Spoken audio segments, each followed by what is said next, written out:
जय हिंद बच्चों। पिछले वीडियो में हम लोगों ने रेशनलाइजेशन ऑफ डिनोमिनेटर के बारे में पढ़ा था, अर्थात हर का परमेयकरण। और आज के वीडियो में हम लोग पढ़ेंगे laws of exponents for real numbers, मतलब वास्तविक संख्याओं के लिए घातांक के नियम।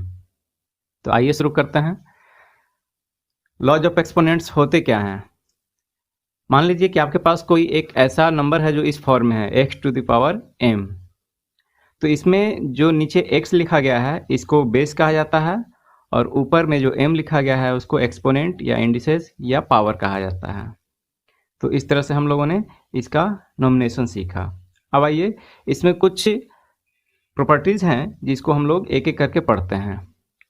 तो पहला प्रॉपर्टीज है कि x to the power m into X to the power n is equal to x to the power m plus n। That means जब आपके बेस इक्वल हो और एक्सपोनेंट अलग अलग हो और दोनों नंबर मल्टीप्लाई में हो तो बेस एक हो जाते हैं और उसके पावर जो होते हैं इंडिसेस वो प्लस में हो जाते हैं। एग्जाम्पल से समझिए। मान लीजिए हमारे पास दो नंबर है 17 स्क्वायर इंटू 17 क्यूब। अब इसमें 17 दोनों तरफ है अर्थात बेस इक्वल है, और एक्सपोनेंट जो है इसके 2 और 3 हैं जो कि डिफरेंट हैं। तो इसको हम लोग कैसे कैलकुलेट किए? बेस हमने एक कर दिया 17 और उसका जो एक्सपोनेंट 2 और 3 था उसको ऐड कर दिया। तो इस तरह से 17 का पावर जो हो गया वो 5 हो गया। आइए दूसरे प्रॉपर्टीज में। दूसरा प्रॉपर्टीज है x to the power m divide x to the power n is equal to x to the power m minus n, where m is greater than n। मतलब कि जब आपके बेस इक्वल हो और exponent अलग अलग हो और दोनों नंबर डिवाइड फॉर्म में हो और पहले वाला जो एक्सपोनेंट है वो बड़ा हो अगर दूसरे वाले से, तो उसका रिजल्ट क्या होगा? बेस 1 हो जाएगा, एक यानी सिंगल बेस x हो जाएगा, और एक्सपोनेंट जो होते हैं वो बड़े वाले में से छोटे को घटा दिया जाता है। एग्जाम्पल भी देख लीजिए फिर से। 17 क्यूब इंटू 17 स्क्वायर। अब यहाँ बेस इक्वल है 17, एक्सपोनेंट अलग अलग है 3 और 2, तो 3 बड़ा है, तो इसका रिजल्ट क्या हो गया? बेस 1 हो गया 17 और एक्सपोनेंट घट गए 3 माइनस 2, तो रिजल्ट हो गया 17। इसी तरह से थर्ड प्रॉपर्टीज है x to the power m into Y to the power m। इसमें क्या हो रहा है कि अब बेस डिफरेंट हो गए, x और y हो गए, लेकिन एक्सपोनेंट सेम हो गए और दोनों नंबर मल्टीप्लाई में है। तो इसका रिजल्ट करने के लिए क्या करते हैं? बेस को मल्टीप्लाई करते हैं, that means x into Y, और उसका एक ही न्यूमरेटर में उसका एक्सपोनेंट में m को रखा जाता है, दैट मीन्स उसके पावर को रखा जाता है। एग्जाम्पल में देखिए 3 स्क्वायर इंटू 2 स्क्वायर। बेस अलग अलग है 3 और 2, जबकि पावर जो है एक्सपोनेंट सेम है 2 है। तो इसमें क्या किया हमने? बेस को मल्टीप्लाई किया 3 इंटू 2 अर्थात 6, और उसका एक ही पावर 2 रह गया 6 स्क्वायर। इसी तरह से चौथा प्रॉपर्टी क्या है? x to the power m divide y to the power m। यहाँ भी देखिए बेस डिफरेंट हो गए और एक्सपोनेंट सेम हो गए और दोनों नंबर डिवाइड में है। तो इसको डिवाइड के फॉर्म में पहले हम लोग उसके बेस को लिख लेते हैं, that means x divide y, और पावर सिंगल रखा जाता है एक एक्सपोनेंट को, तो x to the power y x बटे y का एक ही पावर m रह गया। इसको भी एग्जाम्पल से देख लेते हैं। 6 क्यूब डिवाइड 7 क्यूब। अब इसमें क्या हो गया? 6 और 7 अलग अलग बेस हैं, तो हमने 6/7 कर दिया और एक्सपोनेंट के फॉर्म में सिर्फ 3 को रखा। फिर 5 में देखिए x to the power m whole to the power n, यानी कि यहाँ पर डबल एक्सपोनेंट है। तो इस तरह से अगर डबल या ट्रिपल एक्सपोनेंट रहे तो सारे एक्सपोनेंट को मल्टीप्लाई कर दिया जाता है, दैट मीन्स इसका रिजल्ट हो जाएगा x to the power m into n। Example देखिए 2 cube whole to the power 2, that means 2 cube का होल स्क्वायर है, तो इसमें हमने 2 के पावर में 3 इंटू 2 कर दिया, तो 2 का पावर 6 हो गया।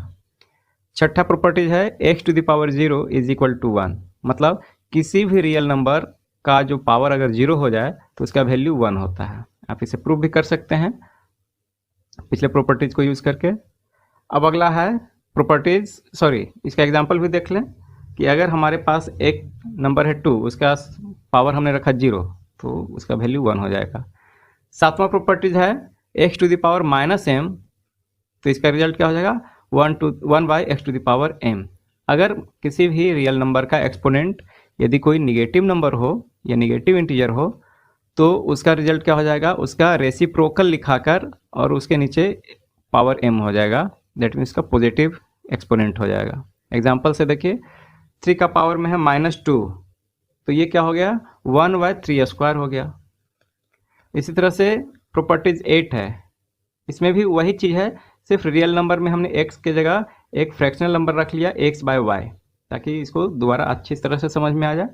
तो इसका भी निगेटिव साइन में आपका एक्सपोनेंट है, तो इसमें क्या किया हमने, इसका रेसिप्रोकल x/y का जो रेसिप्रोकल हुआ y/x हो गया, और उसका पॉजिटिव साइन एक्सपोनेंट में m हो गया।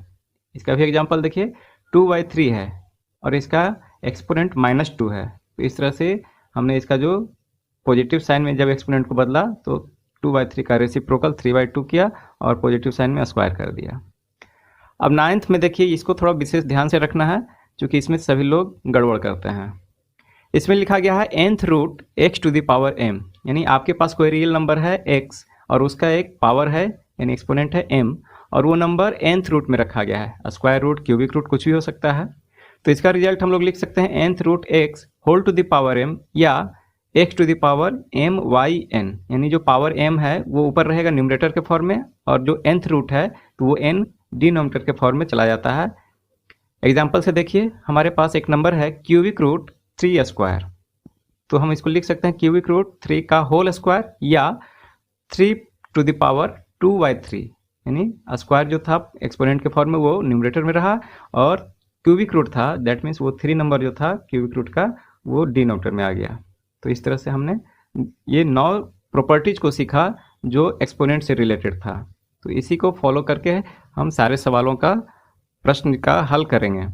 अब आपके लिए कुछ होमवर्क है, जिसे आपको कमेंट बॉक्स में आंसर देना है क्वेश्चन नंबर के साथ।